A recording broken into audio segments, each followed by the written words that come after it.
ನಮ್ಮದೊಂದು WhatsApp group ಇದೆ ಈ ಬೈಕರ್ಗಳದ್ದು. ಅಲ್ಲಿ ಇತ್ತೀಚೆಗೆ ಬರುವ ಜೋಕ್ಗಳ ಪೈಕಿ ನಾನು ನೋಡ್ತಾ ಇರ್ತೀನಿ, ಅತಿ ಹೆಚ್ಚು ಜೋಕ್ಗಳು ಬರೋದು ಭಾರತದ ಟ್ಯಾಕ್ಸ್ ಸಿಸ್ಟಮ್ ಜೋಕಲ್ಲ, ಕ್ರೂಯಲ್ ಜೋಕ್ಗಳು. ಎಷ್ಟು ಟ್ಯಾಕ್ಸು ಎಂಥ, ನಿರ್ಮಲಾ ಸೀತಾರಾಮನ್ ಭಯಂಕರ ಟ್ರೋಲ್ ಆಗ್ತಾರೆ ಆ ಗ್ರೂಪ್ನಲ್ಲಿ, ಎಷ್ಟು ಟ್ಯಾಕ್ಸು ಅಂತ. ನೋಡಿ ಹೆಂಗಿರುತ್ತೆ ಈ ಟ್ಯಾಕ್ಸ್ ಅನ್ನೋದು.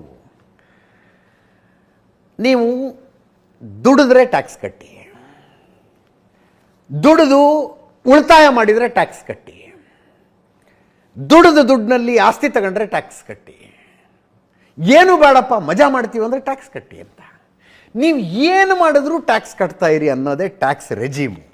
ಇದನ್ನು ಮೋದಿ ಒಂದೊಂದು ಸಲ ಏನೋ ಇದನ್ನು ಹೇಳಿದರು, ಏನು ಟ್ಯಾಕ್ಸ್ ಟೆರರಿಸಮ್ ಅಂತೆಲ್ಲ ಕರೆದಿದ್ರು. ಇರಲಿ, ವಾಟ್ ಎವರ್ ಇಟ್ ಈಸ್.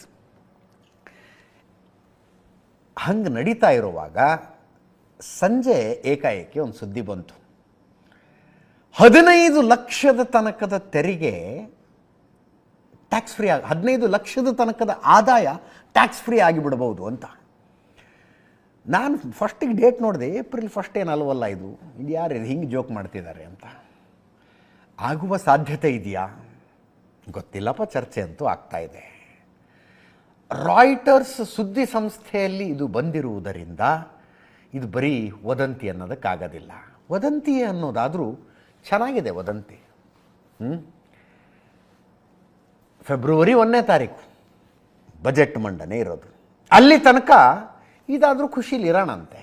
ಆದರೆ ಒಳ್ಳೆಯದೇ, 15 ಲಕ್ಷದ ತನಕದ ಆದಾಯಕ್ಕೆ ಯಾವುದೇ ತೆರಿಗೆ ಇಲ್ಲ ಅಂತ ಏನಾದ್ರು ಘೋಷಣೆ ಮಾಡಿಬಿಟ್ರೆ ಹೊಡಿಗೆ ಹಲಿಗೆ ಅನ್ನಬಹುದು.